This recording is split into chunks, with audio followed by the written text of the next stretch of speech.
I'm gonna hit the live button, and let me make sure that I have the YouTube muted because I forget to do that before we start. But all You're right, still gonna guys. keep it So unmuted. what's that, Dustin? So it's still going to be unmuted I know. every time. I always forget to mute the live stream.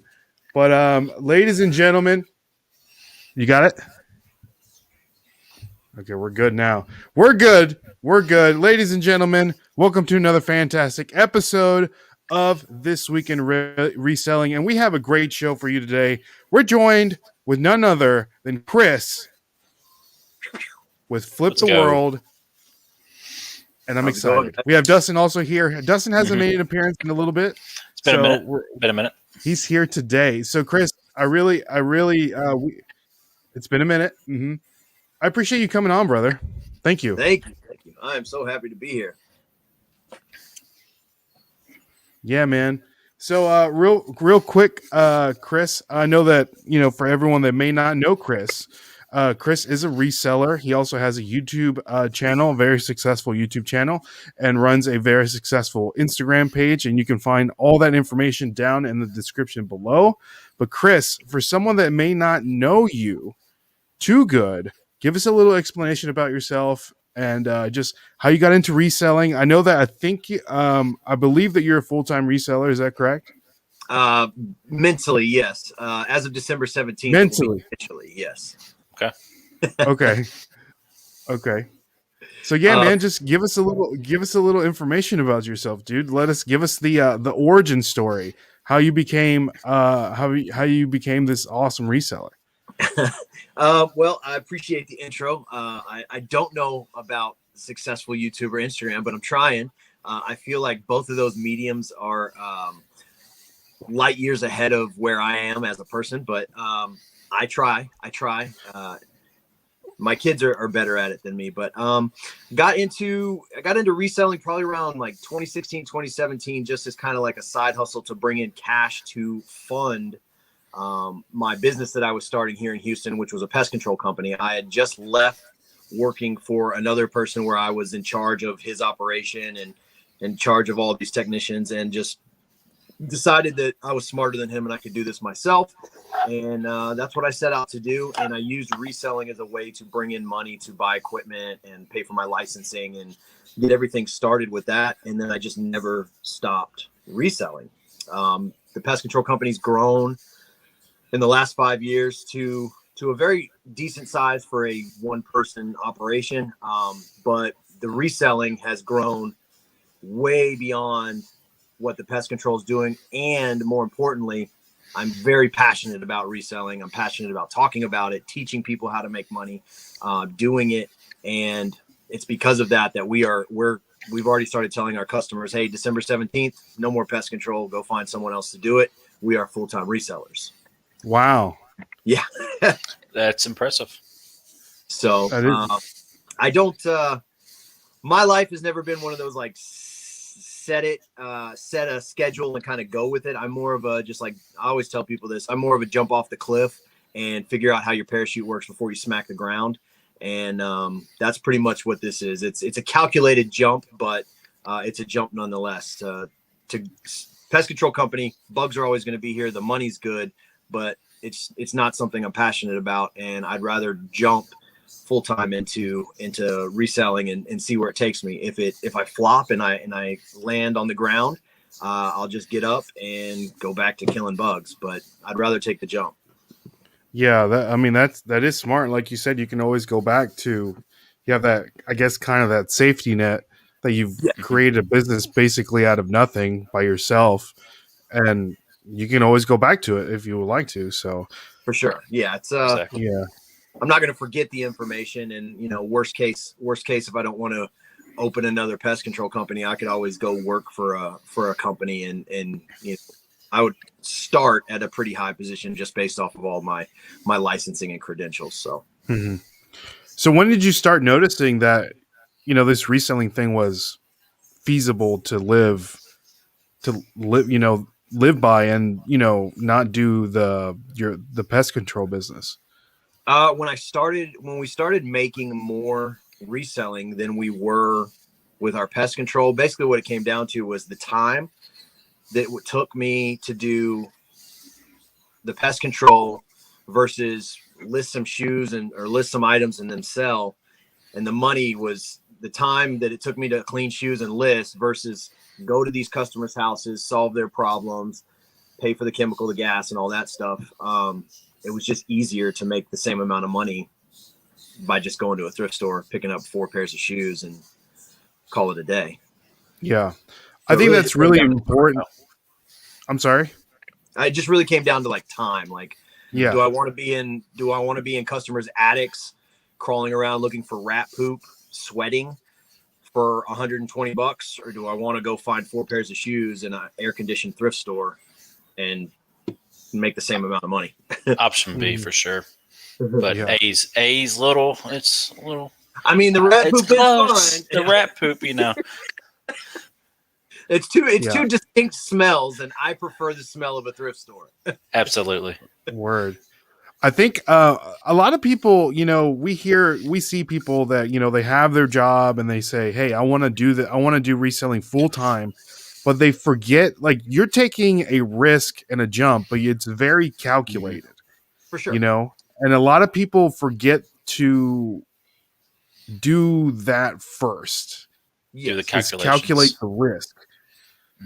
And it's scary on my part, mainly because it's not just like if I was single, no children, then I wouldn't care. I was like, oh, what's the worst that's going to happen? I'll be homeless. I'll just go live on my friend's couch. But I have an entire army in my house. So making decisions that could potentially affect as long as the kids don't know about it.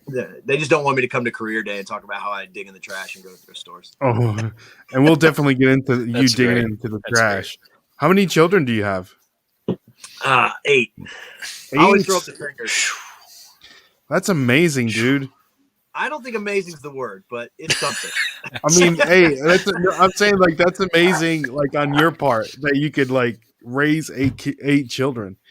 Well, they just I don't know if you got. I mean, I don't want to get into like religious politicians, anything like that, but they just passed like the most strict abortion law ever in our state. So I think that more people are going to have 8+ kids here soon. So, oh wow, yeah.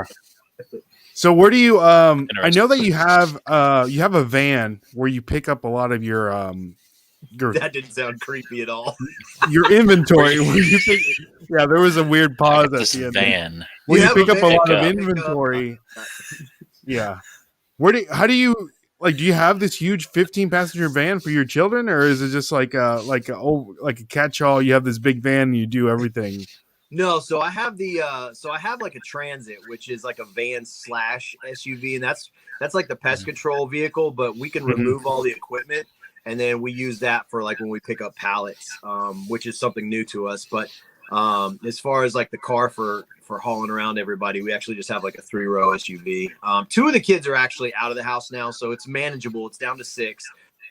One is 20 in the Army, and the other is 18, and he graduates in like 2 days from basic training. Okay. Oh, that's awesome! Congratulations. So that's 2 in the Army. That's awesome. That's Were you ever in the Army? I'm sorry? Were you ever in the military? No, I was in ROTC in high school and I got kicked out. Okay. I didn't know because, your kids being in the Army, I didn't know if that's something that you were into. That's just another flip because, talking with the recruiter, I'm like, hey, look, I know you get a percentage. You give me a percentage. I'll give you 2 kids. And it's just another deal. That's great. That's great. So, Chris, I wanted to talk a little bit to you about your YouTube channel. And just from you reselling, what made you want to start a YouTube channel? Well, I know you have your Thursday show, which is awesome, and I can never really catch it because your boy's at work. But I usually catch the rerun. But tell us about that. Mm-hmm. So I was following a decent amount of resellers, and I mean, for me, I just wanted to create I started YouTube solely because I wanted to make a video proving that another reseller was full of it. And it turns out he wasn't full of it. what he was saying was right. And he's actually one of my biggest, I would say, mentors right now, which is Walter Blake Knobloch, or WBK. I caught a video of his when I was in bed one night talking about making like $20,000 a year selling used VCRs on Amazon. And this is 2016, 2017. And I'm just like, there's no way people are buying VCRs in 2017. So I had it in my mind, for whatever reason, I don't know this person. I'm going to go to a thrift store tomorrow. I'm going to find a VCR. I'm going to list it on Amazon. And then I'm going to record myself basically proving this guy wrong. And I listed it. I paid $7.99 for it. I tested it. I listed it on Amazon. And before I went to bed at midnight, we heard the cha-ching, and it sold for like $90-something. So then I'm in this awkward thing where I messaged him and was like, hey, you don't know me. I was trying to destroy you for no reason, but you were right. My name's Chris. Hi. That's crazy. Yeah, that's so that's awesome. So from there, did you just keep it rolling from the from YouTube there, channel? I just started showing people like what I was doing. Another reason that I wanted to kind of have, once I kind of got my foot in the door of, hey, people want to know about this niche. For me, it was more, and it still is, showing people that there is a way to make money that's unconventional to a 9-to-5. You don't have to do Uber Eats. You don't have to do all these, side hustles, which are great. I know people make a good amount of money doing it. But I'm not exclusively telling people, hey, quit your job and become a full-time reseller. I think that just on your lunch break, you could go and make an extra, couple $100 a week, which, a big thing that we always say is tiny drops make a mighty ocean. And if you're on your lunch break and you go to one thrift store, find 2 pairs of shoes, and you do that 5 times a week, that's 10, 20 pairs of shoes at the end of the week. That's setting you up for 40, 50, and I'm just using shoes because that's what I primarily sell. But, if you do that for a month, you're looking at 40, 50 pairs of shoes.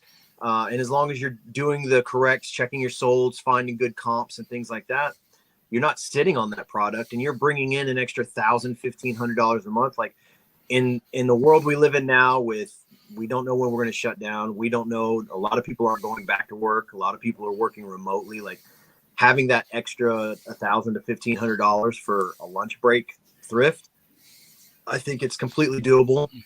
And then also, just if you have a great job and you love what you do and you're passionate about your 9-to-5, then why would you want to leave and become a reseller? But maybe you aren't making enough at your 9-to-5 to invest into a 401k or a Roth IRA. Like, this is a way that you can do that, because I don't think a lot of resellers talk about what their backup plan is for the future. Because I don't want to be digging in dumpsters or at a thrift store when I'm like 65 years old.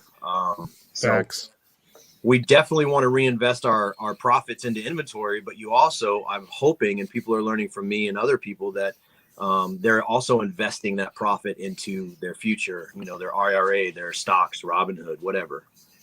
So that's kind of what my YouTube channel is like, hey, you want to make some money? This is how you do it. No courses, no lists you got to buy, like 100% transparent. If something sucks, I'll tell you. If something's great, I'll tell you. If something fails for us, I'll share it. That's pretty much awesome, man. Yeah, like you said, I don't think a lot of people think about that kind of stuff, putting away money for their future. And a lot of people that I know, like Dustin and I, we put, one of the things that we like about reselling, and we like our 9-to-5s, is that we use that extra money for just awesome, just doing stuff, going on vacation and things like that. That that extra, let's say $200 a month on the low end, that's just money that you wouldn't have had otherwise. Yeah, for sure. So, that's everybody, I think by now in 2021, everybody knows who Dave Ramsey is, and everybody knows about the snowball effect and how debt is bad and you want to pay off your debt and things like that. Well, easy way to get that snowball rolling is reselling. It's one of the easiest, other than like going out and doing something like mowing your neighbor's yard for $30, which is exhausting.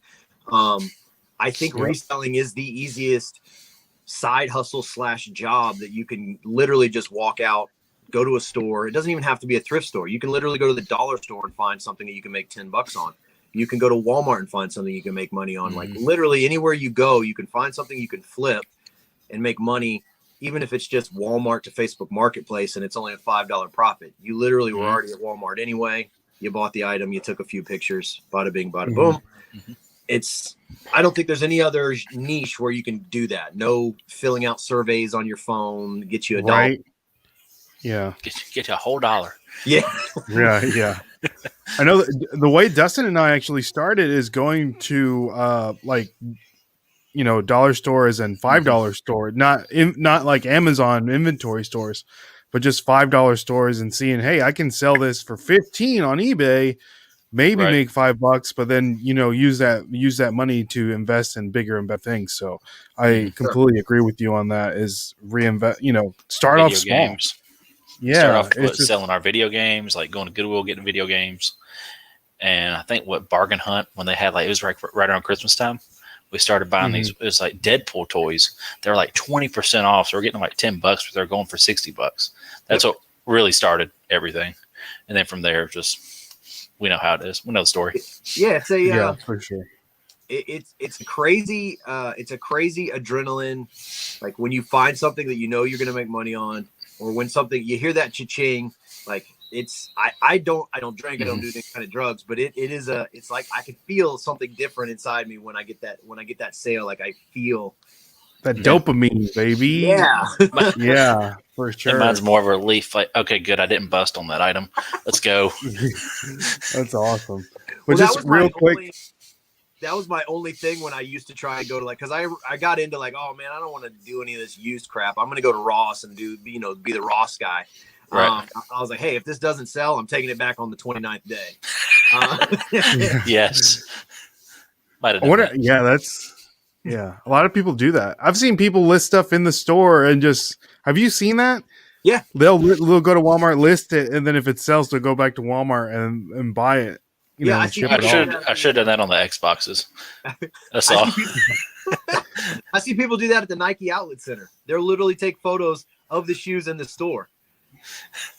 I can see the retail. I can see the tag where it says 99. Right. Come on. It's like I know that carpet. I know where you are. Exactly. But just I want to say hi to some people in the chat. We have Jeremy with Colts Comics. We have Jiggly Thrift is in the building. We have B Johnson is in the building. Dana Invest, yo, what's up, guys? Good to see you. We have our Arbner. How you been? Doing good. We have Devin. He says, "What's up?" Raymond says, "Hello." Colts Comics says, "Is this a show about beards and hats?" It could be. And glasses. You forgot the glasses. Yep. We got the trifecta today. Let's go. Wow. Yeah, we do have glasses too. I didn't notice that. Says, so you have 8 kids and have a van. Well, that's the show, Jeremy says. That's the show. Let's see. Devin says, gotta watch the YouTube video of Chris finding a whipping wand in the bins and flipping it for profit. Tell us about the whip. It's like a horse whipping wand? I have no idea what he's talking about. It's interesting. Okay. Did I guess do that? You said he found a whipping wand in the bin. So is that slang for something? I don't know. Get mixed up with somebody else, maybe. Usually, if I find something for whipping, I don't sell it. I keep it. I got. That's funny. That's great. So that brings us to the next segment on the show, Chris. The whipping wand. The whipping wand segment, the overrated, underrated segment of the show, where we give you 10. Yeah, we give you 10 subjects. You tell us if it's overrated or underrated. But before that, we do want to give a shout out to one of our sponsors, is Popping Off Toys. I don't know if you guys are familiar with Popping Off Toys, if I can find it here. So, Popping Off Toys is one of our favorite sponsors. They sell Funko Pops, Chris. They're here. They're located here in Nashville. So I know Christmas is coming up. So if you have a relative that loves Funko Pops, I know they're now doing advent calendars, which they're due in each day you open up a little thing and then you get a little mini Funko Pop. But if you use the code Nashville Flippers, you'll get 10% off. And then everything from the website is guaranteed to come mint to your door. That's amazing. I Amazing. it's over on that wall, but I have a very decent collection of Funko Pops. So you are speaking my language. There you go. Yeah, we actually had the owner of Popping Off Toys on an interview a couple weeks ago, Wes, and he started. He loves us and we love him. He started kind of like out of his man cave. Now he has this Nice. website, physical store. I mean, he started off small, but he is absolutely killing it. So let's see here. Devin says wiping wand. Oh, wiping. Okay. See, I was Wiping. like, what he's talking about. All right. Okay. So yes, this is true. So I was actually like just doing a Ben's video. And I was just basically I was doing some live action shot, and then I was talking over it about how you could find anything and you can make money on anything. And then I just happened to pick up this new in package like wiping wand. It's a medical device. So now I feel bad talking about it because I was making a lot of fun of. I was like, damn, you got to be really fat if you have to have an extension on your. And I'm a big guy, so I feel like I have the fat card. I can use it. So it's like a wand that looks like this, and you can bend it to like 45 degree, 60 degree, 90 degree, and you put a roll of toilet paper on it, and you like can get you some. So A whole roll? I mean, I think you just roll it around, and it's got a little clip to hold it in place. Okay. And, Okay. you go to town. And I was just joking on my video, and I was like, guys, you can find anything in the bins. You never know what it's gonna. And I scanned it, and they were selling for like $40. And I was like, Prime time, COVID time. Let's go. Right. so yeah. I bought it, and I sold it for like $39.99. But it was just a joke showing that there's literally anything at the bins, and here I sell this. But then I felt bad because I started doing research when I was like listing it, and it's like a medical device. I'm like, well, dang, it's actually for people that have just had like surgery, or they've had or they have a hernia or something, and they sit on a pillow. Here I am all in my video just like, man, you got to be one big old land whale to have to use one. Yeah. Wow, Bolo for sure. That's crazy. So That is you great. probably paid what, like 10 cents for that thing? Oh yeah, it was under like 25 cents for sure, and it was brand new, sealed in package. Like I'm That's sure awesome. there's not a market for used ones. I mean, I could be wrong. Never know. $25.99 maybe. Right. Someone might need an extra one. But all right, let's get into overrated, underrated. So speaking of overrated, underrated, Chris, Goodwill bins, sir. Oh man, I think they're underrated. I think people are actually scared of the bins, and for rightfully so. Like it depends on where you are geographically, but here in Houston, San Antonio, the bins are wild. But once you start going, and people start, the crazy people start recognizing you're a regular, they kind of leave you alone, or you just get crazy. You just match the crazy with crazy, and like I always kind of make it a game. When the new bins come out, like me, I usually don't go in for the new bins, but if like I can see somebody's kind of been a bully or being a bully, I'll get next to them and like I just try to like ask them something right when they're about, because I don't know how they do it at all bins, but ours, they have like yellow tape on both sides, and you have to stand behind the yellow tape. And then we have officers, like police officers. They'll be at the end of the bin row, and they'll say, "Ready, go." So I kind of wait for them to be like, "Ready," and right before they say go, like I'll just look at the person next to me. I'll be like, "Did you just fart?" or something like that to throw them off. That's Or great. Marcus from Dixon's Pickens was here, and when they were right when they were about to say go, I just started barking like DMX. I was just like, "Roof, roof, roof." Everybody like looks up, and then we just grab them. Distracts them. That is distract great. them. Distract them. That's great. Definitely underrated. What's some tips? Because Dustin and I have never been to the Goodwill bins. What are some tips? I need to check it out for sure. Yeah. Oh yeah. What's funny is that's actually like my viral YouTube video. It's got over like 15,000 views, and it's called "How to Survive the Goodwill Bins." Really, like my game plan is when I go in the bins, everybody wants to immediately just like grab a cart and go to wherever the new stuff is. I grab a cart, and then I go and find a blanket or a sheet and put it over my cart, and then I go put my cart up on the wall. And then I just go with my hands. That way my cart's not blocking the way. I'm not blocking people. And I can just free grab, take it back to home base, go grab more, take it back to home base. And then once my cart's full, I'll just sit there and go through it, find out what I want to keep, and kind of keep going like that. Because one of the things that people get they lose focus because every time they hear a new bin coming out, they just, I need a new bin, new bin. And they're not focused on what they're there to do. So like me, it's just like, get all the shoes I can, put them in a bin. When my bin's full, I'll go through it, pick out what I'm keeping, toss the rest, go back, start over. Yep, that's smart. Yeah, because you can always put everything back later. Yeah, for sure. And I mean, again, I don't know how it is everywhere because I've heard people commented like, hey, like you can't leave your cart on the wall here. Someone will just take it.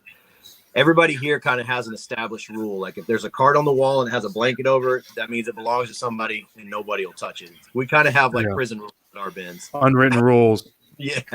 I like it. Yeah, for sure. All right, man. Overrated, underrated Broadway shows. Oh, I've never been to one. So I would have to say undecided. I don't know. Is there one that you're looking like a Hamilton or a Lion King or it would have to be something like that because I have no clue. Like I don't even think I'd be allowed in. I don't know. Of course. Hey, if you're a paying customer, I'm sure they'll let you in, you know? Like, do you have to have a fancy shirt? I don't know. Right. Yeah. No. So, and guys, people in the comments, let us know your thoughts on overrated, underrated. I would like to hear what everyone's opinion is. So here we go. Overrated, underrated, Chris, dumpster diving. Again, I think it's like the bins. I think it's underrated because I think people are, scared or they think that there's the stigma of, ew, it's trash. But all you really have to do is any Google search and you can see how wasteful as a society we are, especially in the United States, and how much awesome stuff is being thrown away that's perfectly good. I mean, technically, if you want to think about it, everything that gets donated to a thrift store like Goodwill is just somebody's trash that they felt this humanitarian thing is like, hey, instead of tossing it, why don't I just give it to them? You know? That's really all it is. It's just it's a feel-good moment, but it's just trash to them. Yeah, for sure. So underrated. We'll touch base on the dumpster diving here in a little bit too. So okay, underrated, overrated, underrated, Chris. Taco Bell. See, Taco Bell was a staple for me. So as a well, I'll just say as a non-meat eater. I'm a vegan, but I don't like the word vegan because I don't like vegans. As a non-meat eater, when I was a musician and would travel the United States playing, Taco Bell was my savior because at that time, 2000s, early 2000s, there wasn't there wasn't an Impossible Burger. There wasn't all this food available for non-meat eaters. So Taco Bell was the beacon of light because you could get the bean burrito with no cheese. You could get the Mexican pizza with no beef, no cheese. There was so many options. They had the 7-layer burrito. You just get no cheese, no sour cream. And then they took all these off the menu last year. So it's like they turned their back on me. Dumb. Yeah. Makes no sense. Yeah, so that doesn't make any sense. I could still create that item that I used to get, but now it costs like $6. And at that point I can go to a real Mexican restaurant. And get it. So, but I still love what they're doing. I wouldn't be. This is gonna be funny. I wouldn't be half the man I am if it wasn't for Taco Bell. That's funny. What made you make that lifestyle change? It's gonna sound weird, and the more research I've done as an adult, I've learned that there's no way that this could have happened. But when I was right around 13. I started getting a lot of cramps and seizures, which is a weird thing to say, in my legs. And eventually it got to the point where I went to bed one night and I woke up the next morning. When I swung my legs off and tried to stand up, I collapsed and I had lost muscle function from the waist down. So after like 6 months of tests, me being in a wheelchair for like a year and a half, the doctors in Backwoods, North Carolina, where I'm originally from, concluded that I had eaten contaminated chicken and developed a central nervous inflammatory autoimmune thing. I would later down the road find out that I actually have Guillain-Barré syndrome, which is just an autoimmune disease that has nothing to do with eating contaminated chicken. But he scared me, so I just stopped eating meat. Wow. Okay. Yeah. That's great. Wow. So I don't know, are you still real strict about that, or is it just So I Okay. have not eaten. I mean, it's been. I started walking again around 15 and a half, 16 years old. I had a cane. My parents got me this real cool pimp cane. It had like a eagle claw with a ball. I thought I was the coolest kid in 10th grade. That's awesome. But I couldn't run if anybody wanted to chase me. But I started eating meat like probably junior year or sophomore year, junior year and senior year, and then like on my own for the first year. And then I went like 20 years old. I just went meat free again. I ballooned up really quick. And not that I'm not ballooned now, but I got up to like 340. And then I was just like, hey, let me start tapering this down. And then I just cut the meat out. I knew it was the easiest thing that I could cut out that would help me. And I never went back. So, and then probably 3 years ago, I cut out dairy because I always sounded like a cokehead. It's just all the time. And then I cut out dairy and that went away. So I found out that I was actually lactose this whole time. So wow. Yeah, I've just been living. I am living proof that you can still be a fat guy and not eat meat or dairy. So I'm doing it. That's great. And I'm not. Wow, man. That's an interesting story. And just you being in that wheelchair is crazy. Yeah. And them not knowing what it was. Yeah. It sucked. I still get leg cramps. Like my calves will cramp up to where they like go inverted and they look like a bowl. But that's crazy. The weird part now is like I haven't thought about Guillain-Barré syndrome since I was probably 18. 20 years I haven't thought about this at all because I've just been living life. But yeah, then I find out that hey, if you have GBS, like you can't get the COVID vaccine because it could actually cause it to come back. And I'm like, oh, cool. Oh wow. Yeah, so I'm not allowed to get the shot, any of them. Wow. So I guess I can't do anything fun anymore. I just wear masks, but like I can't travel outside the United States, which sucks because I like to travel. Yeah. But it's a weird world, man. But yeah, I can walk, so yay. Yeah, that's great, man. Amen to that for sure. Mm-hmm. That's crazy. Well, I'm glad they like let you know that you couldn't get the vaccine because some people are like, yeah, man, you need to get it, and then it'll let you know that it doesn't, yeah, it can affect you.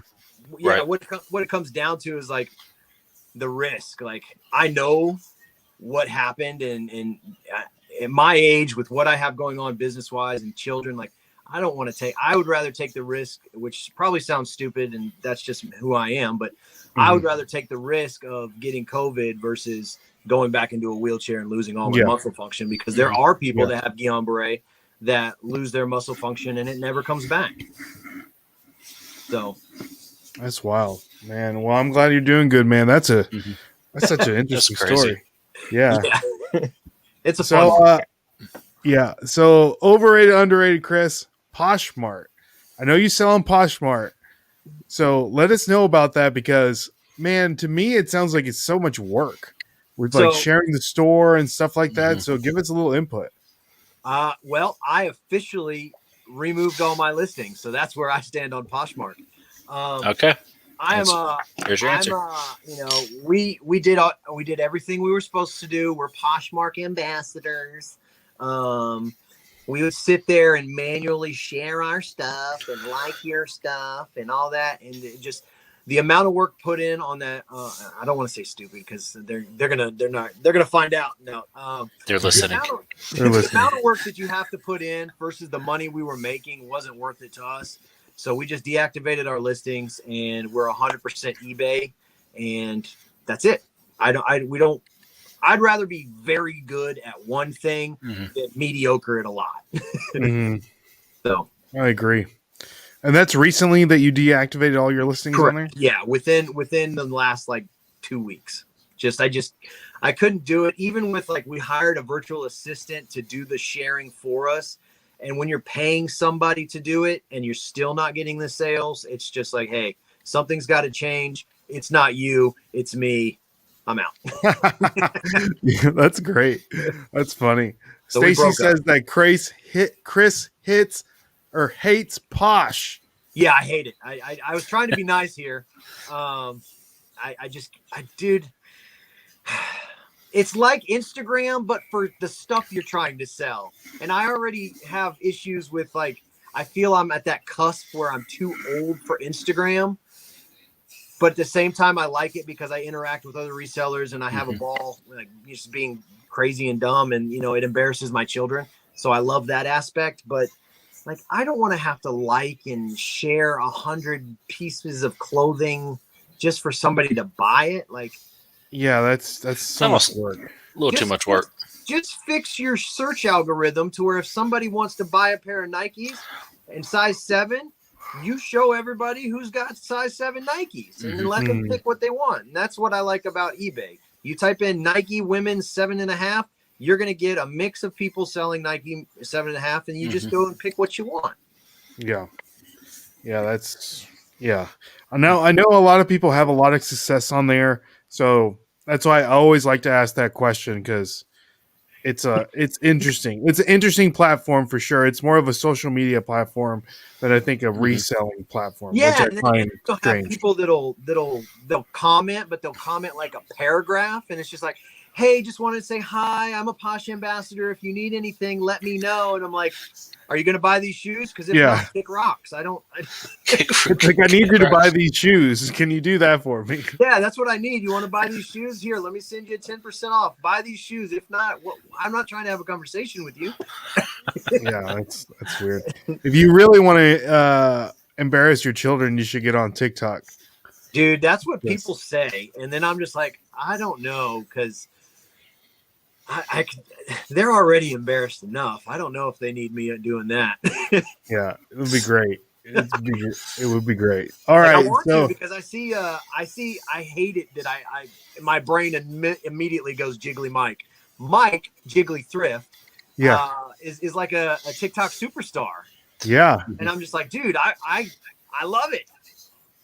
Yeah, we've had a lot of success on there also, and that's why I found Mike is on TikTok, and I'm like, hey man, you're awesome. Come on the channel, Oh yeah. So we've had a lot of success on there. I think we're like at 150K on there, which is awesome. So we're banging and clanging on there too. So moving up there in the world. Sweet. Yeah. So all right. So overrated, underrated. Chris, coffee. Oh.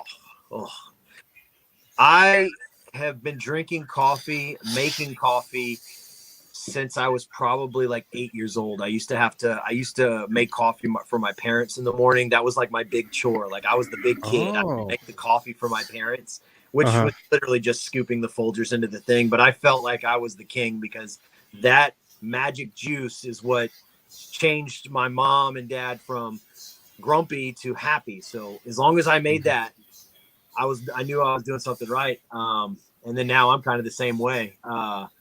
Like, I have to have it. Literally, like, I just had some. I had some this morning. I had some in the middle of the day. Like, I just love coffee. I worked at Starbucks. I hated that, but okay. So you're pretty good at making coffee then. You know all the ins and outs. Oh yeah, I was a barista. Let's go. What's your favorite like coffee drink? Like, what's your like a latte, a Americano, a Cuban? Like, I am very partial to cappuccino, but it has to be, and this is where people lose me, or they're just like, what's the point? I like it dry. I like a dry cappuccino. So it's just the espresso, very light foam. That's it. If it's a heavy foam, then it's basically a latte. I just want a little, which is hard to do with like soy milk or almond milk to get like a froth, but I like dry cappuccino. That's my jam. Nice. Yeah. Do you, since you're vegan or whatever, or excuse me, non-meat eater, do you go with the oat milk, almond milk route, or how you go about that? I'm an almond milk person. I'm not really big into soy. Like, I drink these oat milk drinks because that's the only option. But if I have a choice, it's almond milk. So I saw Dana said he doesn't like dirt water. Yeah, right. Oh, I saw pancake wheelchairs in the house, or waffle pancakes. That's right. I'm a big coffee guy too. I know Dustin likes his cream with a little bit of coffee in it. Love it. So love it. Yep. Hey, everybody, like right now, like Stacy is just like to the moon because the white girl drinks came back and pumpkin spice is back. So Pumpkin spice latte season, Han Solo season. Let's go. The Han Solo season. She gets that cold brew or that cold foam pumpkin thing with extra foam and extra pumpkin and yep. That's I went crazy. by there. It was August, end of August, 31st. Already had it up on the board. Yep. They were ready. They've been waiting Oh yeah. at least since spring to put up pumpkin spice. I saw a really good meme. I think it was today or yesterday, and said to get the people to take the vaccine more, they should have a pumpkin spice version of the vaccine. Sure. For sure. Hey, And see, that's another crazy thing. Like, just not to get off subject, but with talking about like, so the Yankees did that first, where they were like, hey, we'll give you 2 tickets to the game if you get a vaccine. And then like the Astros here have done that, and I don't know if this is nationwide, but our city did, hey, we'll give you $100 per person if you take the vaccine. That's crazy. And so you've got people that like, hey, I don't want this. I don't know. All of a sudden they're like, yeah, I'm gonna go get it. They're like $600. Mm-hmm. All my kids over 12. You guys are getting shot because mama needs $100. So like, it's like crazy. That's and crazy. You'd see it on Facebook. People locally would be like, well, I wasn't gonna get the shot, but then $100. Won't they let you get the shot again? Well, see, that's throwing what it I out was there. saying. I was like, dude, how awesome it would be if somebody with like a bunch of fake IDs just went all over town and got like 15 doses and like turned into a Toxic Avenger or something. Well, Toxic Avenger. Walking like from the Little Rascals when they came in the bank with the trench coat. That's me coming in. Or the episode of Family Guy where Peter is getting the samples from Sam's Club. No. And he just keeps getting like put on different disguises. Sir? Yeah. So That that's wasn't just the way that's the way my brain works. Is like, there's somebody out there that's going to all these facilities with fake IDs getting just You may have a sore arm, but you're going to be rich by the end of it. Oh my God. They're like, dude, this is the biggest flip ever. I'm going to make a YouTube video about it. Oh man. How to make a grand. They're going to be How the to make a Toxic grand Avenger by in the one end day. All right. Can't feel the arm. Overrated, underrated, Chris. Wholesale pallets. I mean, I would say they are underrated, but it also depends like what your pallets is. Oh, this is a shoehorn. That looked weird when I was just doing that. This is a shoe tree. Sorry. It depends on what your wholesale pallet is and what your goal is with the pallet, because like I would not go and buy like an Amazon mystery return pallet. Like that's just not something that I would find fun. But shoes, oh yeah, let's go, because worst case you're going to throw away, let's say 20%. If it's used shoe pallet, 20% is going to be trash. You're getting it for so low buy cost that you can make that money back regardless. But I think that if you have the funds available, like if you've been reselling a while to where you have an opportunity to get into wholesale, and you can find something that is something you enjoy reselling. Oh, it's the easiest way to scale your business, get a lot of inventory very quickly. And then also it opens up a whole different world of reselling, because like we have a wholesale district here in Houston, and you're not allowed in unless you have your reseller certificate, which we just got. And we're like, hey, I felt like the new kid. I was like, let's take this to the wholesale district and see what we can get into. And like, you go into places and they have every toy brand new from Disney, Pixar, all this stuff full. And they're like, how many you want? And you're like, well, what? All of them? All of them. They're like, wait, you have all the Cocomelon dolls that everybody's going to go crazy for? I can just buy a pallet of them with this little paper? Why have I been going to 15 Targets? Yep. 15 Targets. So I think they're underrated if that is what you want. Now, I don't think that everybody is in reselling to scale to that large, because you got to you need a place to store the stuff and time to sort it and unbox it. And, if you've ever watched any of Harry Tornado's stuff where he bought like 20 pallets, it's a lot of work. But that is a lot of work. if you pick the right stuff, I think it's a game changer as far as growing. Like we went from 300 listings to 650 with the pallet that we just bought. We got everything listed today's the 5th. So 14 days ago, everything was listed. It took us a day to get everything on eBay, and we just sold our 32nd pair. So, I mean, we're doing pretty good as far as like they're selling, which is awesome. And the two that sold before the show was a pair of LeBrons that sold for $100, and then a pair of 990 New Balance that sold for, I took an offer for 90. So nice. And that's from the shoe pallet that you purchased, the wholesale pallet of shoes. Yeah. Could you tell us a little bit about that? Awesome. Yeah. Since we're on the subject already. For sure. So I had been looking for a way to get supply to me larger than what I can go out and source, especially since we are still operating a pest control company. We're technically only sourcing like 1-2 days a week. So we're only bringing in, 60, 70 pairs of shoes. And as we're slowly telling customers we're not going to be servicing pest control anymore, I need to be scaling our store needs to be growing, because when that income falls off, I want to already be cushioned to where there's not a huge drop in lifestyle. And so the only way to do that is to scale quickly while killing people's bugs at a slower rate. So I started looking for a way to have stuff sent to me or to buy large pallets. I'd already purchased another reseller gave up in like June, and I bought 71 pairs brand new from him. And I sold all of those except for like 8 pairs is all we have left. And that was June 11th, and we're now September 5th. So in less than, a little over 90 days, we only have 5 pairs left. So I know that there's money as long as the styles are right. So what I was looking for is athletic shoes.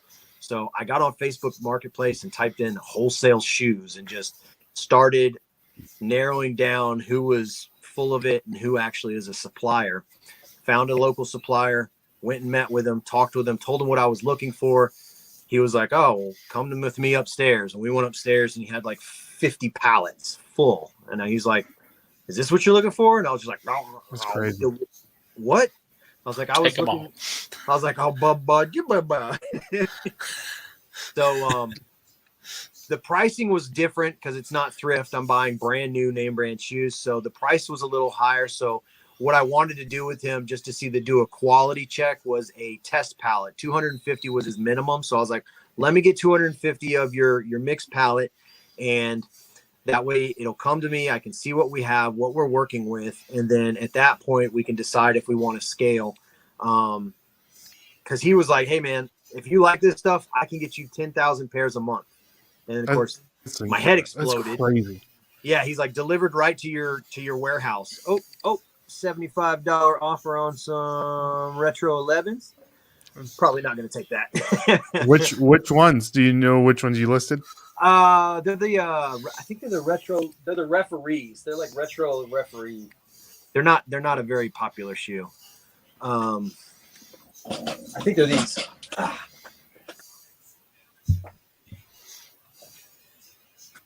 Oh, the lows.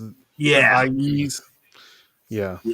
The good thing about those, and a lot of people don't know, what they do is they'll take the sole, and they resole an old pair of actual, patent leather Air Jordan 11s. Yeah, I was gonna say it's the same bottom, but I mean, my buy cost on this is like $6, so I might take the 75. I don't know. I got them listed like 125. But, yeah, that's not bad. That's a good shoe. So with the wholesale, and another reason I would be dumb not to say this, not that it's a plug or anything like that, but because I am the content person for Hammock, they actually started a reseller loan program where they're actually loaning money out to resellers who are trying to scale their business. And so I had just been talking with them, and I said, "Hey, I sent them the link to the thing I was buying. I was already going to do it myself." And they're just like, "Hey, we'll buy that for you. Save your money. You can buy another one." And that way, two. And then they're just taking a percentage out of every payout. So it's not like I'm paying them back quickly. So that's another cool thing about it, is if you have something that you're thinking about jumping and scaling into, if you're a reseller, I would consider maybe reaching out to them, because they're loaning out money. So you said what is that? Hammock. So What is that company? Oh, Hammock is the it's a list. It's an if it's kind. I don't want to compare it to another one because it's a horrible comparison. But they basically do all of our listings. They're a virtual assistant app. So Okay. I upload. All I do is take photos and I send the photos on their app to my VA, which is a live person, and they do all of my drafts on my eBay store. And then they just send me a message in the morning, and they're just like, "Hey, we have 60 drafts ready for you." And then I go to eBay, I load up my drafts, I make sure everything looks good, and I push them live. So I don't do any of my own listing. Hammock does it all for me. What does that usually cost? Is it a month? Is it a percentage thing? Like, So how does that work? it's $99 a month. And then the way I try to explain it to people is that $99, if you have a toll road or if you've ever been on a toll road, it's credit. So every month, $99 is put in your account. And as you list stuff, the listing fee is $1.45. So $1.45 comes out of your 99. So it comes out to about 70 listings a month. We do probably like 500 listings a month. So we actually put more money in it, but because they're doing the listings and I'm not having to do any of that crap, I'm able to go out and source more, buy wholesale pallets, go to kids' practices and games and stuff like that because I don't have to stay up doing all this listing crap. They do it all for me. That's great for someone that, like you were saying, that's looking to scale their business and want to start purchasing wholesale, and you don't want to necessarily hire somebody. Yep. I think that's a great thing to do because For that sure. sounds brilliant. It works That's for awesome. us. It works for us because it's a real person. We connect with them on WhatsApp. Like we talk to them. Like, so we treat them like they're an employee. Like we hired them as an employee to do our listing. So it's not, I know it's an app, but it's not just an app. Like that's my employee. I have an assigned VA. It's always the same person. I have a relationship with that person. They know how I want things listed and they do it the way that I've trained them to do. And so I set it and forget it because I don't have time to do the listing. And that's why I started using them. That's why I got into communicating with them and talking so much. Basically what it was is I'd been using them since December of 2020. I had no idea that their company started in October of 2020. I just stumbled across them, signed up because time is something I don't have a lot of with the other business, with the children and everything like that. And I was like, hey, this is great. These people are going to take the problem away from me. And then I can just do the fun stuff, which is digging dumpsters and go to thrift stores. And they reached out because I had talked about them in a YouTube video. And they're like, hey, we saw you mention us. We're kind of a new company and we thought that was awesome. Would you like to do some content for us? And I was like, yes, please. That's awesome. We're going to have to definitely look into that, Dustin, just for sure. because it sounds like it's well worth our time and our efforts. I mean, there's other listing apps. There's other listing companies. There isn't another listing company that actually has its own app that is intertwined with the API for eBay, Poshmark, Mercari, Etsy, all that. So like technically you could take your shoes, you take your photos, you upload them, and then you tell your VA, hey, I want this pair to be on eBay, Poshmark, Mercari, and Facebook Marketplace. And they'll list it on all 4 platforms for you. That's awesome. And then they also do delisting, but I've never done that because we just do eBay. But like if it sells on eBay, they'll delist it off the other platforms. But I strictly use them for eBay. 100% of my listings are done by them. I don't do any manual listings at all. I'm so above that now. That's great. And someone's asking what the app is called. The app is called Hammock, right? Like the one that you sleep on? HAMMOQ. You can check them out at Hammock APP on Instagram. Yeah, Chris at Peak says, in my opinion, they are a long way to go with their tech before I consider them. The idea is great. The tech/execution has some room of improvement, which is, I'm sure it's true because they've only been a company, 4 months? Or what, you said 2020, right? Or 2021? So they're coming up on their 1-year anniversary, and they've only had the app. They started out as a web base, so they've only had the app for probably about 9 months. So yeah, definitely. And I mean, I don't shy away from that. Like the tech is constantly being upgraded because as they get more seed money and more grants, they're investing it back in the tech. So the tech is getting done. Like right now, if you take a photo on, if you do stuff on the app, it probably takes about 20 seconds to get it uploaded to from Hammock app to eBay. And then the main thing that I try to explain to people is like unrealistic expectations. Like it's a real person listing. So if you're not training your VA to list the way that you want it listed, if you're a shitty boss, you're gonna have a shitty employee. That's pretty much how it's done. You got to be good at teaching and training people the way that you want things done. So what I did was I just sent them links to listings that I had done. I said, hey, this is how I like listing.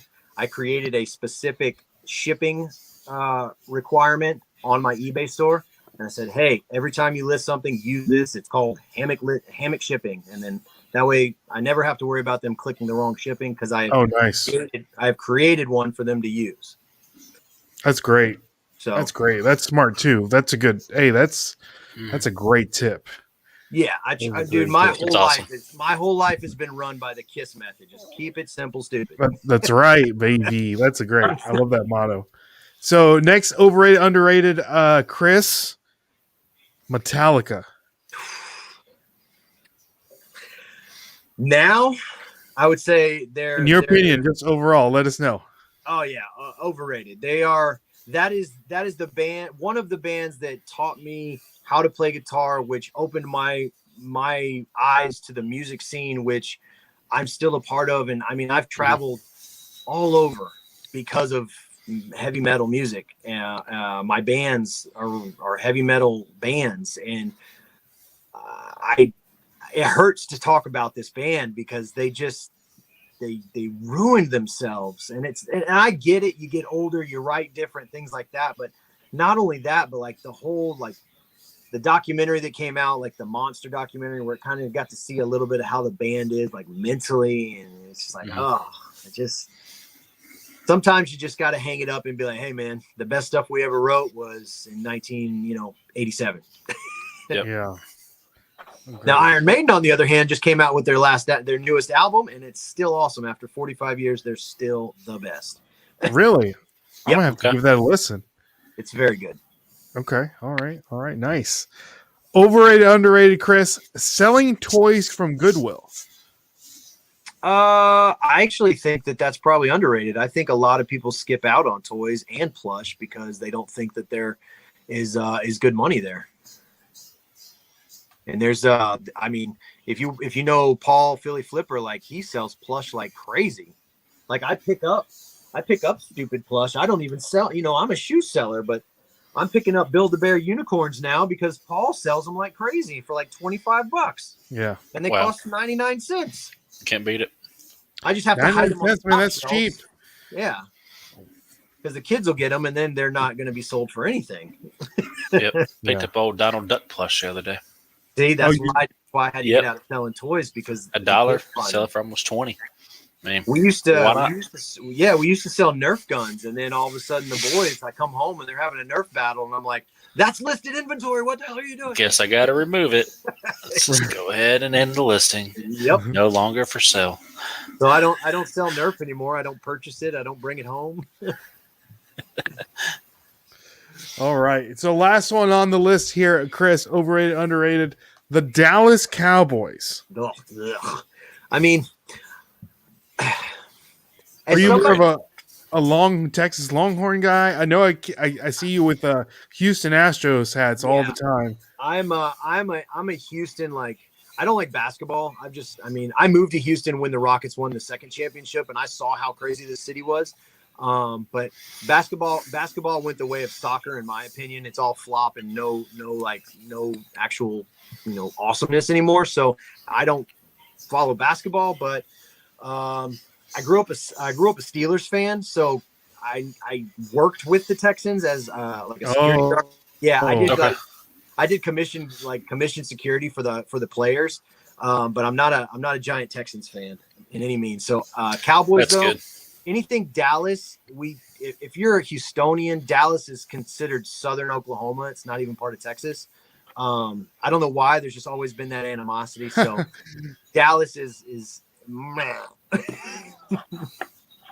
Got to be some huge hate for the Titans down in Houston. Oh my God, dude. Their Oilers' history yeah. should be for the Texans. I'm like, no, So- it should not. Anytime the Cowboys play in Houston or the Titans, there's just fights like crazy in the parking lot. And I'm just like, I mean, you guys aren't even on the team. What the hell are you fighting for? I know, right? I think that's so dumb So, yeah, no, when people do that. I give respect to Emmitt Smith, and that's about it. That's all I have to say. There you go. Yeah, It's- yeah, for sure. So that concludes our overrated, underrated segment. Thank you so much, Chris, for answering those questions. I did see Devin. He did have a question, and I'm interested to see what your thoughts are on this, Chris. Okay. He wants to know if I can find the question on here. It's about Amazon wholesale pallets. I know the majority of our content is Dustin and I. We go to these Amazon liquidation stores and we find things to flip there. We go to these everything's $5 or $7. We have a couple of those here. Yeah, what items do you guys target at Amazon bins? So, have you been to the Amazon bins, Chris? So here in Houston, I have not been to. I think we got a couple called Black Friday deals, and then there's a few new ones that literally just opened up. For some reason, they spammed my my messenger on Facebook, like, "Hey, come out! We're gonna have grand opening. We're giving away $1,000." I'm like, I guess because it says reseller, I'm just like, I don't sell that stuff. But if I went to the bins, I would be looking for like small electronics, like those muscle massagers and things like that, like net gear cards and stuff like that. I personally, that's just not something that doesn't tickle my fancy. Yeah. I know Dustin and I, when we first started going, they were incredibly underrated, but now I would say it's starting to become a little bit overrated. What'd you say, Dustin? Everywhere. You're getting there, but it's just so easy. Yeah. So so easy to get stuff. The thing I like about it is it's very minimal work as far as like most of the stuff you're getting is probably already new. So the photographing and that's it. And especially if you're doing Amazon, it's just literally scanning, which is easier.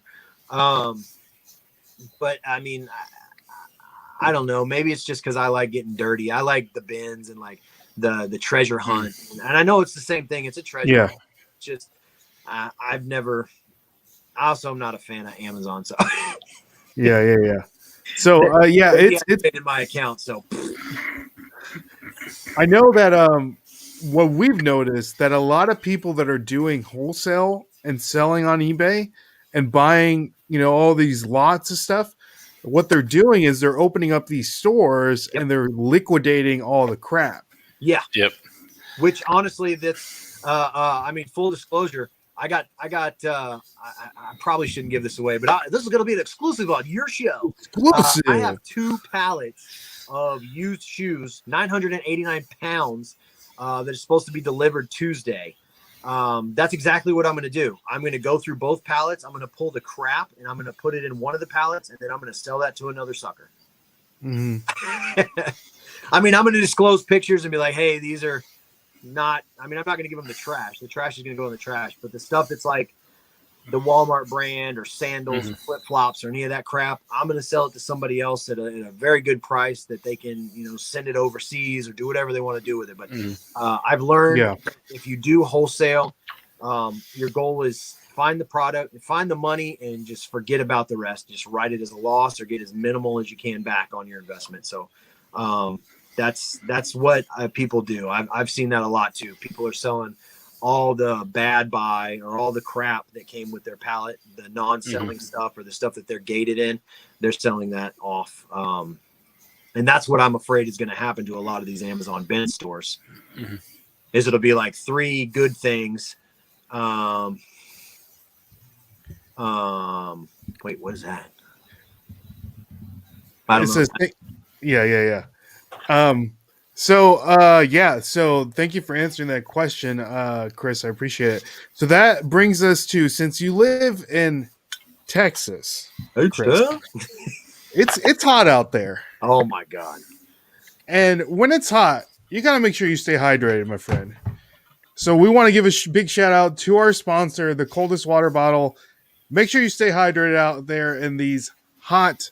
Well, I guess it's still summer, going It's into always fall. summer here. Yeah. So if you guys want to buy some of these great water bottles, according to several YouTube videos, these keep ice colder than Yeti cups. I haven't tested do a it test. myself. I got a Yeti. I haven't We should tested it test it. myself, but we will do it for sure.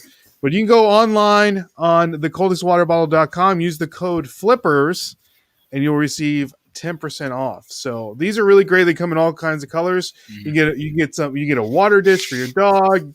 I mean, they got all kinds of stuff on here, guys. Everything for the whole family. Did I it say saw there was pillow? one Did I that's see like, pillow? No pillow, Dustin. There's no pillow. I swear it said a pillow on the website. Go back. Let me see. Yeah, next to the coolers, pillow. Does that not say pillow right there? It says pets. No, keep on going. Keep on going. Ice pack. right. Oh, wow. You're right. What is this? Yeah, what is Whoa. that? I need to know. The coldest pillow. No. Pillow. Let's go. I'm getting it. Oh, it's a I want that for okay. Christmas. Here we go. Stay colder longer. Enhance breathability. Adjustable fill. Cold practice. Oh Blend. my gosh. Easy wash and clean. Wow, that's impressive. I didn't know this was on here. That's a pre. The coldest side of the pillow is the best. Dang. Mm. Okay, So that right there. Game changer. That's a game changer. That's a game changer. So use the code FLIPPERS and you'll get 10% off, guys. On the coldest pillow. Look Two. at that, $69.99, 10% So there's off. a one. That's an easy $7. Mm-hmm. Easy. Sweet. There's a Easy, one out there easy, somewhere. I mean, we all for them. flip the pillow a couple times at night. It's just At you have least. to. Oh, at To be least. cold all night though, that's a game changer. No Oh, flipping It no says the required. coldest pillow. I don't know. You don't have to flip it. Like, what do you do with that extra? Like, you don't have to wake up. Oh my goodness. Yep. It's awesome. Mhm. Yeah. You'll Good get like call. 10. Yeah, you'll get like an extra hour of sleep from not flipping the pillow. So, all right, Chris. So we're getting down to the nitty gritty. We don't want to keep you on for too long. So I just wanted to touch base on dumpster diving. Tell us how you got into that. Should we be dumpster diving?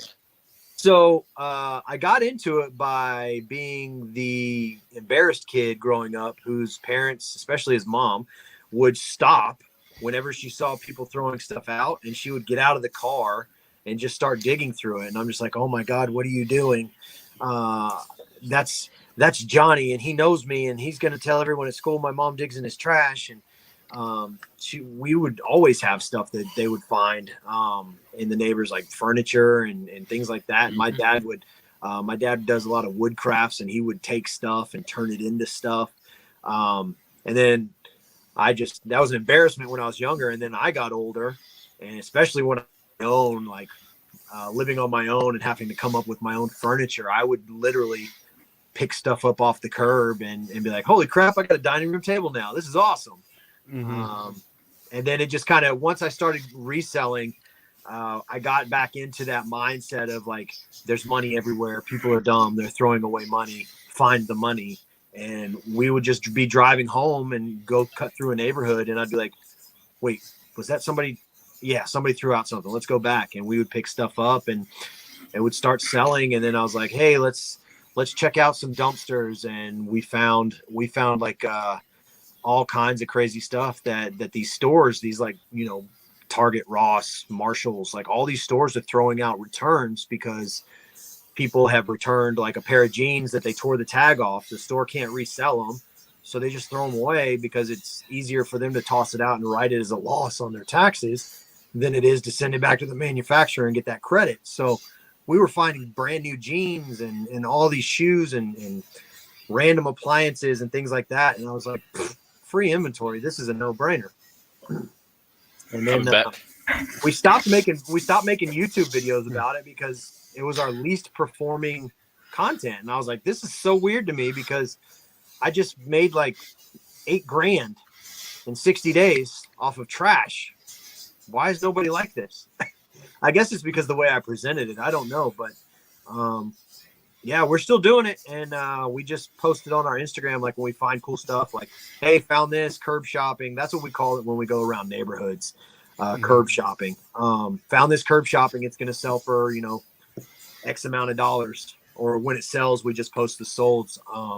But we treat dumpster diving and curb shopping like you do thrifting. We find neighborhoods that we found stuff in before, and we Google that neighborhood and then just put trash pickup, and then it'll tell you the neighborhood's trash pickup days. It's no guesswork. It's like, okay, well, if we want to go to Glenshire trash days are Tuesdays and Thursdays. So now we know Tuesdays and Thursdays we go to Glenshire. That's You nice. just create a trash sourcing schedule. Yeah. What has been the best thing you found? Retina scanner. I found a retina scanner behind it was a strip mall of a bunch of different offices, and all I can assume is that like an eyeglass place or an optometrist place went out of business and they left stuff and they just chunked it. And I found a retina scanner. I didn't know it was a retina scanner until I got home. Plugged it in, started doing research on it. It turned on. I took pictures. I listed it for $1,999, and I took an offer. I took an offer for $1,500. And I sold it to an optometrist in Philadelphia. So that was my best find. That's amazing. Yeah. Yeah. I'm going dumpster diving. Yeah. So what's the trick? Like, do you go to some specific stores, like behind like GameStop or Marshalls or Ross? Like, what's the trick? So what time of day do you go? Honestly, as long as you don't, I would say go at your comfort level. Like, I don't care if somebody drives by and I'm in the dumpster, because who cares? But I know some people are like, oh, I don't want to be seen. And even if you don't want to dumpster dive, just stop paying for boxes. Unless you sell something like a pop that you have to have a specific box for.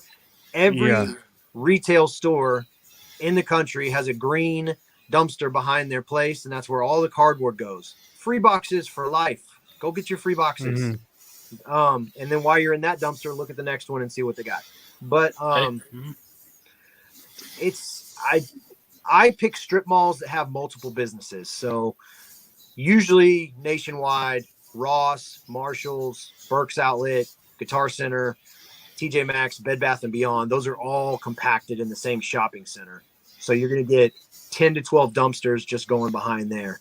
So it's all about bang for your buck, and they all tend to have the similar return policy.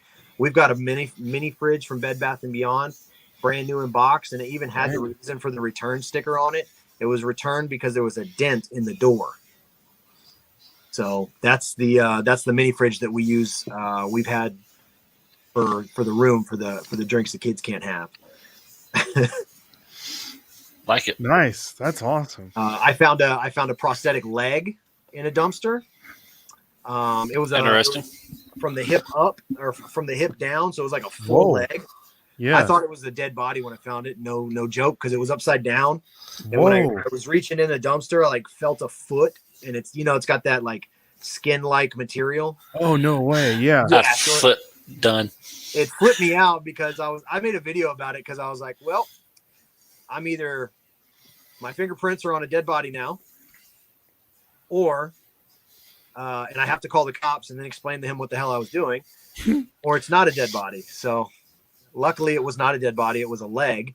And I cleaned it up and we sold it for $650, I think, on eBay. That's crazy. That was the weirdest thing to ship. I had to get a specialty box. That box I couldn't make. I had to actually go buy one. But I sold it for $650. And then I'm currently sitting on a brand new with the return receipt Neiman Marcus necklace. The receipt says like $775 on it, and it has a price tag of $1,100. It was a clearance item. I got it listed for $350 on eBay because I don't care. Yeah. But yeah, free. I mean, you can't beat that.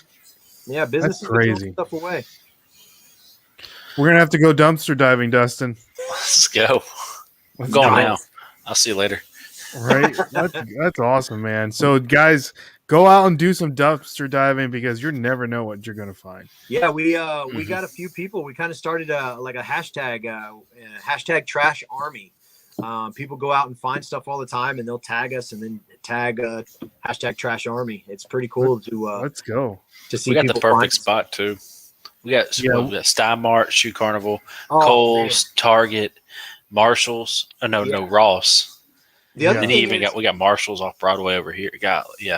any store like I don't know if you guys have Burke's Outlet, but any store like Ross, Marshall's, Burke's Outlet that sells shoes, but they don't sell the shoes with the box, they chunk the boxes. So you don't have to necessarily go get the boxes because you're not going to want to send a pair of Nikes in a Nike box that's not those Nikes. But what we do is we go pull all the padding out. Good call. When we sell a shoe, like if somebody pays $100 for this shoe, I'm going to make it as close to new as I can. So I'll stuff it like you would get it brand new. But yeah, there's tissue paper like crazy for all those stores that sell shoes that don't sell boxes. They get those shoes in box and they just don't put the boxes on the shelves. That's crazy. Yeah. Same thing with hangers too. They throw away so many hangers. Yeah. Wow. Hashtag trash army. Let's go. Let's go. I'm joining. All right. So last question we have here, Chris, and I really do appreciate you having you on. And guys, make sure you look down in the description, follow Chris on YouTube and Instagram. And so last question for the podcast, Chris, what is some advice that you can give resellers that are starting off? And what are some tips for success for some veteran resellers that maybe they hit a slump, that summer slowdown is getting to them, or maybe they're just, I don't know, spinning their tires. Give us some tips for success. So for a new person, I kind of always go with the same thing. Sell stuff you have first. Don't go out and acquire things. If you live in America, you have more stuff than you need. If you haven't touched something in 6 months, that needs to be sold first. That stuff that you have at your house is going to be your foot in the kiddie pool of learning how to resell. Those are the items that are going to teach you how you want to do your shipping. Do you want to do calculated? Do you want to do free? How you're going to do, and then what platform. The other thing is, if you've never resold and you're jumping in, pick one platform. Don't try to be a cross lister right out the gate. You're going to get overwhelmed and you're going to think that reselling is horrible. And really it's a you problem. Pick one platform, learn that platform, and then expand your wings. For like an experienced reseller that might be having a slump, typically what I would recommend is go through your current listings, maybe refresh, maybe see what's not working, what you've had. So like what I do is every week, usually on Sundays, I'll pull up our eBay store. I do it by time ending soonest. Those are going to be your oldest listings. And then I'll refresh. I'll end all of them, and then I'll relist, sell similar, and then I'll tweak them. So what I do is I pull 2 eBays up. I got the one eBay with my deleted my relists, and the other one I'm simply copying the title and pasting it and checking sold comps to see if the prices have fluctuated and maybe my price is too high compared to the market. I think a lot of people just set it and forget it, and they don't realize that everything you sell is like the stock market. And Retro 6 Jordans might be $300 at the beginning of the school year, but right now they're down in the 200s. And if you're still listed at 300, you're not getting views, you're not getting stuff. So you got to tweak it to the market. Now, there are some things you're going to have to hold on to the Q4, which is what we're all doing right now. But a lot of people, I think, just set it and forget it with their inventory, and you constantly have to be checking your inventory. Yeah, those are great. That's a great tip for sure. I know that I've had experience before where it's just, I don't know, maybe it's like the algorithm or something. I've had something that I've had on eBay for a while and it's not selling. And I've seen things that are more expensive selling for the same item. And then I'll just end the listing, relist it, and it'll like sell this the same day. Yeah. So even if it's not the price, it could be, I don't know, some sort of algorithmic eBay thing or. Yeah, especially with eBay, because I mean, if you do your research and you go into like eBay forums and stuff like that, like eBay tells you right off they give this information out. Like, yes, there is an algorithm. Plain and simple, there is. It has a name. It's like Carissa or Caritha or something like that. It has a name, and they tell you what they want. Like, if you're a seller, we want your main photo to have a white background. We want, they tell you exactly what they're going to, if you meet these 3 things, we're going to push your listings out to more people. If you don't meet these 3 things, we're not going to push your listing. So they're basically giving you a blueprint to follow, and I just follow it and it works. Yeah. I don't agree with it half the time, but if eBay's telling you this is what we want to see, if that's the platform you sell on, it would be probably a smart idea to listen, since they're the one telling you what to do. I agree. Yeah. I agree. Well, Chris, thank you so much for coming on. I really do appreciate your time. Anything else for the people, Chris? Man, if anybody ever has any questions about reselling or anything related to dumpster diving, anything like that, also I always have to throw this out. Cassini. That's his name. Cassini. I'm probably saying that wrong too. This is the disclaimer I always give when I talk about dumpster diving.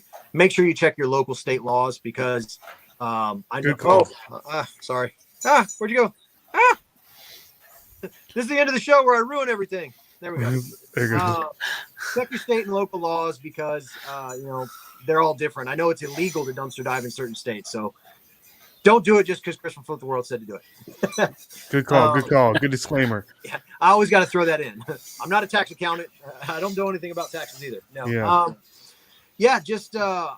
I love reselling. Like I said, that's the reason I'm hanging up pest control, because I would never go on a show for an hour and 20 minutes and talk about pest control.